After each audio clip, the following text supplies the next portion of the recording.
Hola y bienvenido a más un video del canal de mentoría de software. Yo soy Marcos Jara y el día de hoy estaremos viendo un poco más sobre el ciclo de vida de un Entity Bean, ¿ok? Si todavía no estás suscrito al canal y estás desarrollando aplicaciones con la plataforma Java o Java EE, estos artículos y estos videos que estoy publicando van a ser muy interesantes y te van a ayudar muchísimo dentro de tu día a día como desarrollador. Así es que te invito a que te suscribas al canal para no perderte ninguna novedad de este canal. Muy bien, antes de empezar quiero recordarte que el ciclo de vida de un Entity Bean lo podemos ver desde dos puntos de vista diferentes y que van a depender del tipo de aplicación que estás desarrollando.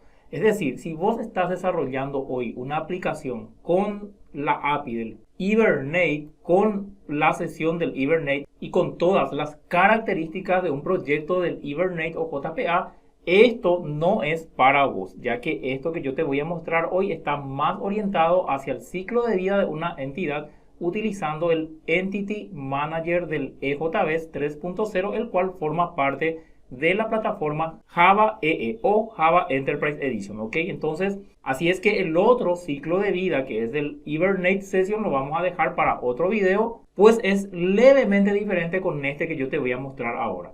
Ok, seguramente si estás desarrollando con la plataforma Java EE hace bastante tiempo, ya te habrás encontrado con muchos errores y dificultades por no entender cómo es el funcionamiento de las aplicaciones o no poder entender los mensajes de error que se te imprimen en consola, y tal vez muchas de las ocasiones te ha llevado horas y horas tratar de entenderlo o tratar de solucionarlo. Así es que con lo que vas a aprender hoy aquí vas a ver que tu agilidad como desarrollador, tu velocidad también se va a ver mejorada, porque vas a entender y vas a comprender de una manera muy sencilla cómo es que trabaja o cómo es que funciona por debajo el gerenciador de persistencia o el Entity Manager del EJB 3.0. Muy bien, a principios, es decir, aquí tenemos nuestro punto inicial donde todo parte, digamos, cuando nosotros invocamos por primera vez a un Entity Bean, a una instancia de una clase Entity Bean con el operador new. Digamos que la entidad se encuentra en un estado que no existe todavía, y eso te voy a mostrar aquí en el proyecto. Ok, aquí creé un método bien sencillo, ok, que lo llamé prueba del ciclo de vida de una entidad. Es un método que está dentro de una clase Facade común y corriente, solamente tiene un método que es lo que yo escribí para poder explicarte. Ok, entonces, ¿a qué nos referimos cuando decimos new sobre una entidad? Ok, muy bien, nuestra clase de entidad en este caso vendría a ser nuestro banco. Si yo accedo aquí a la clase banco, vamos a ver que ella tiene la notación entity. Quiere decir que esta clase banco es nuestra clase de entidad. Ahora, si yo le doy a nuestra clase banco new banco y lo almaceno eso en una instancia que es de banco, aquí la entidad aún no existe, porque cuando hablamos de entidad nos estamos refiriendo a un registro de la base de datos, ¿ok? Quiero que te quede bien claro este concepto, porque este es el concepto inicial y el concepto básico que confunde a muchos programadores cuando están iniciando, ¿ok? Una clase de entidad vendría a ser una definición de una clase que define de manera análoga a su correspondiente base de datos. Entonces yo tengo una clase de entidad por cada tabla que yo tengo en mi base de datos, pero allí lo único que yo estoy haciendo es definir estructura, definir, digamos, la clase, la plantilla. Todavía eso no representa una entidad. Recién cuando un registro de la tabla se carga dentro de una instancia de una clase, allí recién estamos hablando de una entidad. Por eso es que decimos que aquí cuando hacemos banco, el nombre de la instancia banco igual a new banco, por más que ya estamos inicializando esto en memoria, la entidad en sí aún no existe. Es decir, no hay ninguna relación de la tabla con ninguna instancia en memoria del registro que yo tengo en la base de datos. Entonces, por eso se dice que no existe. Ahora, vamos a suponer que sobre esa entidad que a principios no existe, yo le cargo algunos valores y le doy persist. Entonces, si yo, por ejemplo, aquí tengo, digamos, tengo mi clase banco 1 que lo inicializo a new banco, y luego eso me permite a mí setear los valores para el código y para la descripción o para el nombre. En el caso del código yo le debo pasar null, porque eso yo allá en la tabla, en el campo código, lo definí como serial, Es decir, que el propio motor de base de datos va a generar su identidad, su clave primaria, por eso esta anotación aquí, ¿ok? Entonces tengo que pasarle null cuando yo voy a hacer un persist. Y aquí, por ejemplo, la entidad, por más que yo le cargué valores, él todavía no existe. Es decir, no existe esta entidad como tal. Cuando hablamos de entidad, te vuelvo a repetir, estamos hablando de un registro en la base de datos o un mapeo directo de un registro con una entidad, con una instancia que yo tengo actualmente en la memoria. Ahora, cuando yo le doy un em.persist, es decir, ejecuto la operación o el método persist del Entity Manager, que vendría a ser una instancia del gerenciador de persistencia, entonces allí sí, a partir de allí, mi estado va a pasar de esa entidad, solamente de esa entidad. Recordemos que una entidad es un registro, ¿ok? Entonces, solamente de esa entidad va a pasar a administrado. Entonces, un estado administrado también es denominado gerenciado o managed, ¿ok? Entonces, a partir de allí yo ya tengo la JPA dentro del Entity Manager, porque el Entity Manager, ¿qué es? El Entity Manager es un lugar dentro del contenedor de aplicaciones que gerencia de manera global a todas las entidades que se utilizan dentro del sistema. Y él dentro del gerenciamiento o gerenciador de entidades va teniendo también un pool en donde van siendo almacenadas las entidades de tal forma a no estar consultando todo el tiempo los datos con la base de datos, lo cual hace que la aplicación sea mucho más rápida y aumente su performance. Por eso que muchas veces te vas a dar cuenta cuando estás creando una aplicación que ya va creciendo demasiado, la velocidad no es afectada porque dentro del EJB y dentro del JPA junto con el Entity Manager se utilizan varias estrategias para optimizar todo lo que haga falta de tal manera que la aplicación sea siempre rápida, sea siempre eficiente. Entonces, ¿qué es lo que nosotros ganamos o qué es lo que el gerenciador de persistencia, el EM o el Entity Manager, gana con tener gerenciado a la entidad? Es que si yo, por ejemplo, necesito vincular esta entidad con otra, él no va a necesitar ir a acceder a la base de datos para recuperar, siendo que esa entidad ya está siendo administrada en memoria actualmente en la ejecución de la aplicación. Entonces, ese sería el estado administrado. Otra de las formas de pasar una entidad a un estado administrado sería a través del find o a través del query. Es decir, aquí tenemos los ejemplos. Si yo hago em.find, es decir, ejecuto el método find del Entity Manager para buscar una entidad de la base de datos, en donde primero tengo que pasarle el nombre de la entidad que yo quiero recuperar, luego el valor de su clave primaria, ¿ok?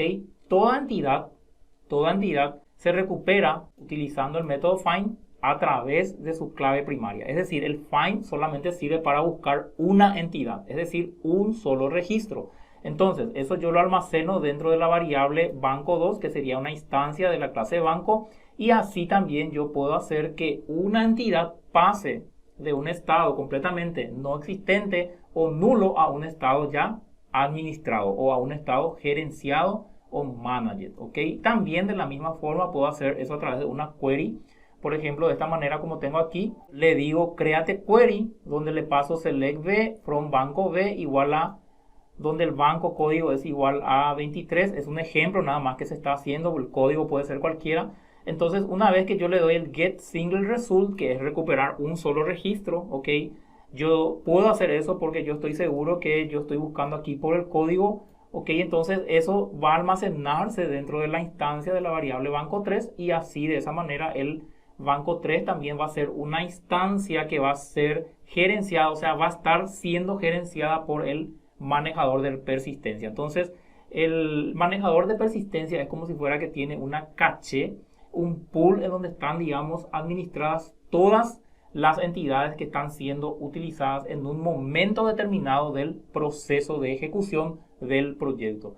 Ahora, vamos a suponer que yo tenga una entidad que se encuentra en un estado administrado y yo lo quiero pasar eso a detached. Detached vendría a ser un estado en el cual la entidad deja de estar gerenciada. Es decir, si yo por ejemplo aquí le doy em.detach banco 1, aquí yo tengo mi banco 1 que cuando yo lo persistí, él pasó al estado gerenciado Y aquí cuando yo le doy detach, que justamente el detach significa desacoplar o desligar del manejador de persistencia, es decir, sacar del manejador de persistencia, sacar del Entity Manager y hacer un detached. Detached sería como si fuera que él no está en un estado gerenciado o administrado en ese momento. Y esto es importante porque hay operaciones que yo puedo hacer sobre el Entity Bean cuando él está gerenciado, y hay operaciones que yo no puedo hacer cuando él no está gerenciado. Entonces aquí lo que yo hago es hacer un estado detached. Muy bien, entonces si yo por ejemplo sobre un estado detached, un estado que no está administrado en ese momento, quiero hacer una operación de remove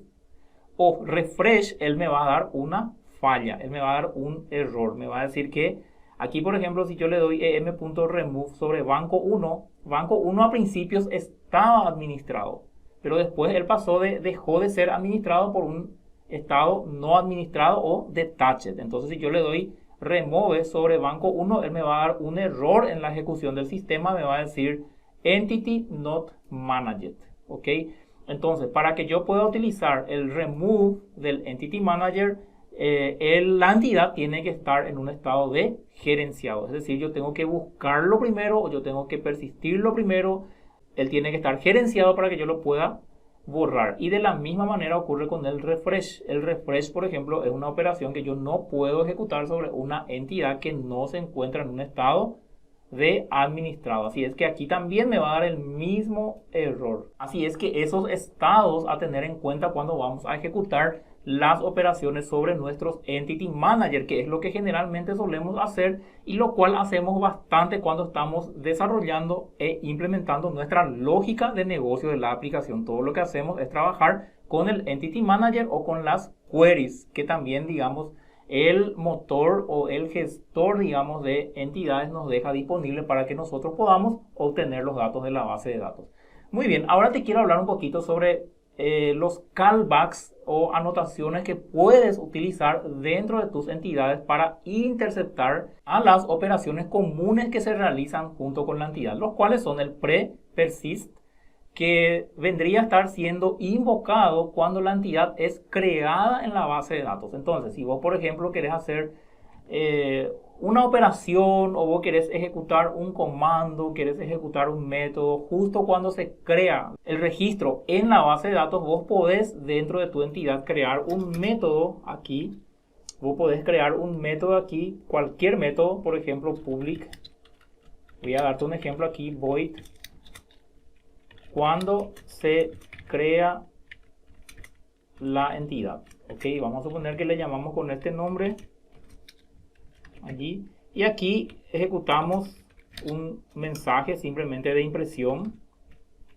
Yo le voy a dar así: creado entidad en la base de datos, ok.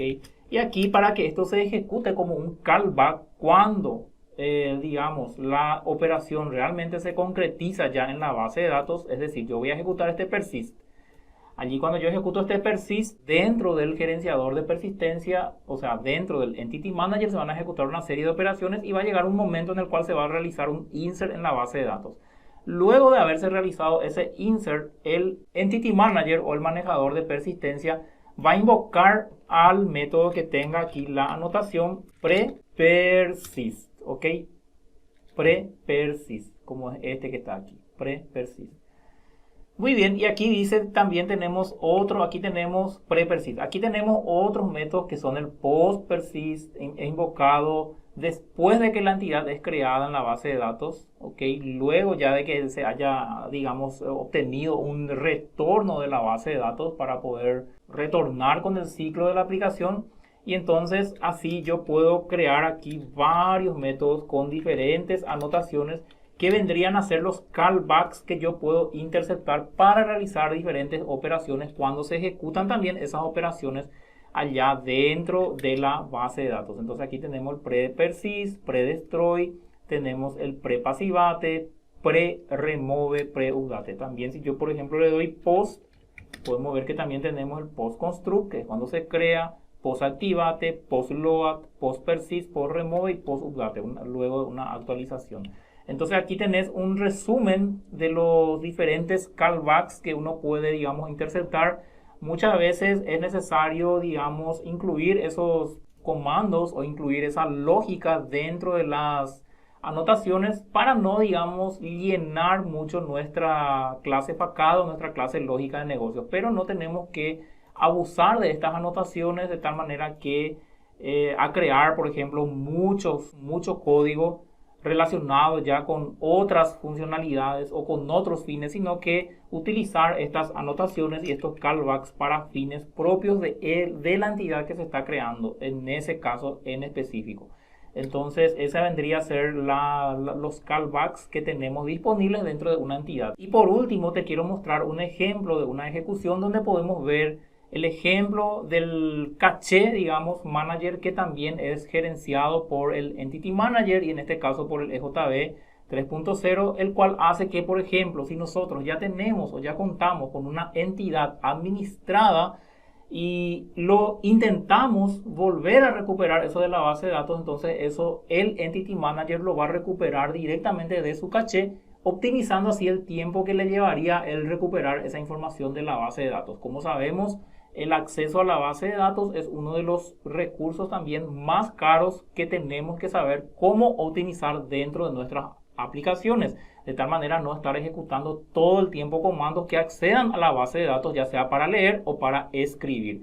Entonces en eso ya nos ayuda el JPA juntamente con el Entity Manager del EJB3. Aquí tenemos un ejemplo que es el prueba caché, donde yo en la primera ocasión hago un find de un código con valor 1 de la clave primaria del banco 1, y donde una vez que obtengo esos valores imprimo un mensaje aquí con una invocación 1, luego le digo que imprima los valores del código y de la descripción.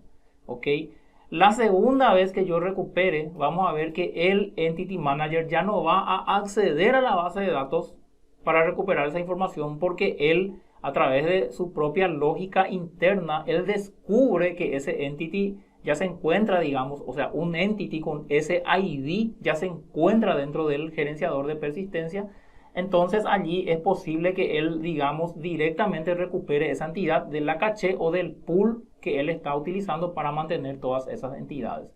Este es un ejemplo. Vamos a probar primero solamente con los dos finds. Ok, voy a guardar aquí y voy a ejecutar.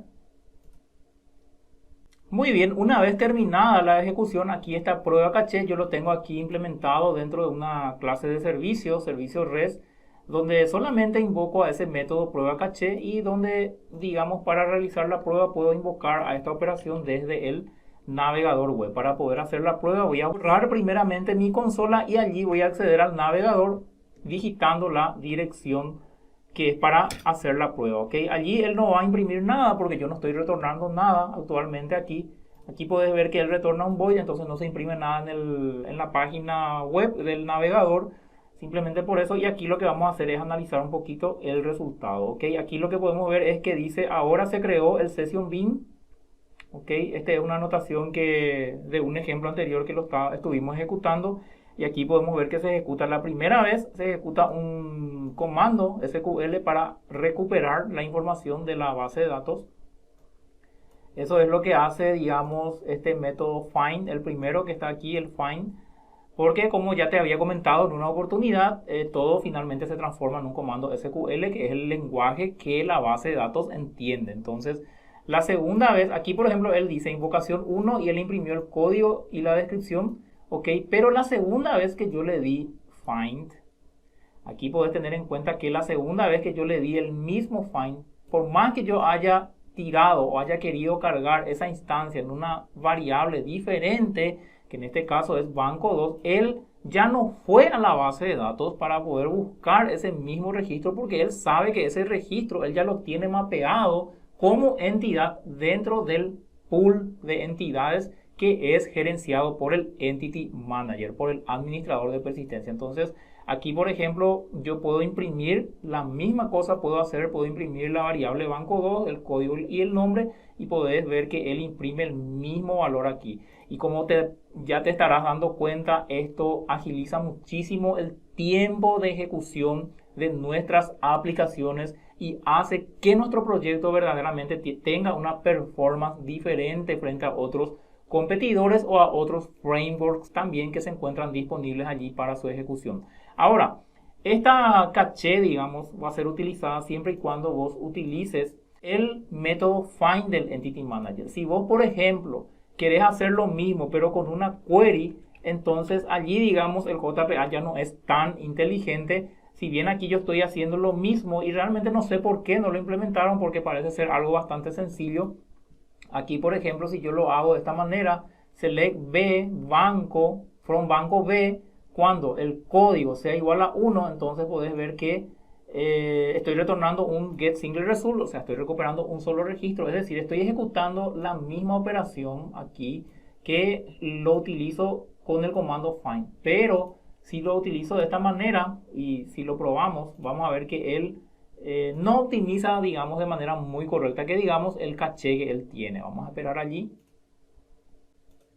Vamos a ejecutar nuevamente aquí y vamos a ver aquí en nuestra aplicación que la operación aquí con el Query Translator Factory, ok, sí se ejecuta nuevamente, es decir, solamente para la primera y la segunda vez ellos coinciden, para la tercera vez, por más que sea el mismo código, es decir, el código de la entidad 1, él va y ejecuta eso en el servidor, lo cual ahí ya tenemos una pista entonces de que en lo preferible, siempre cuando vamos a buscar un registro de la base de datos, siempre tratemos de utilizar un método find antes que su correspondiente query, ya que de esa manera el JPA estará utilizando la caché o el pool de la entidad para no tener que ir a la base de datos nuevamente. Bien, eso ha sido todo. Espero que esta pequeña prueba y práctica que lo acabamos de realizar te ayude a entender un poco más sobre este maravilloso mundo y sobre esta maravillosa arquitectura que es la arquitectura Java EE, el cual nos ayuda muchísimo a nosotros los desarrolladores para poder crear proyectos de gran envergadura y de manera simplificada. Así es que si te gustó este video y si quieres recibir más videos similares, te invito a que te suscribas al canal. Eso ha sido todo por ahora y nos vemos en el siguiente video.